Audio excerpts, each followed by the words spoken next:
Алматы облысының төтенше жағдай қызметкерлері жаңа жыл қарсаңында базар мен көшенің бойында қаптап кеткен заңсыз пиротехникалық өнімдерді тәркілеуді бастады. Алайда оңай олжаға тап болғысы келген саудагерлермен күрес оңайға түсіп жатқан жоқ. Тіпті арты дауға ұласты. Можете машину? Вы продавали их? Продавали они? Где? Кто купил? Где купил? Где купил? Ставьте в машину. Вы что тут? Все торгуют.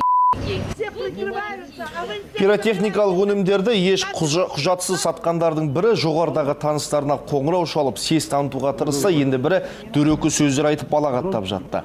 Айналдырған 2 сағаттың ішінде 12 адам әкімшілік жауапкершілікке тартылды.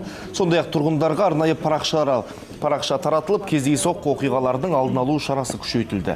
Өйткені жылда жұрт жаңа жылды қарсы алу кезінде отшашуларды оңды-солды қолданып, олардың зиянды әрекеттерін ескере бермейді дейді мамандар.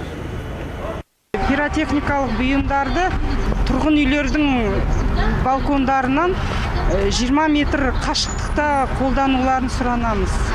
Және пиротехникалық бұйымдарды қарға нық орнатып, содан кейін барып қолданған жөн.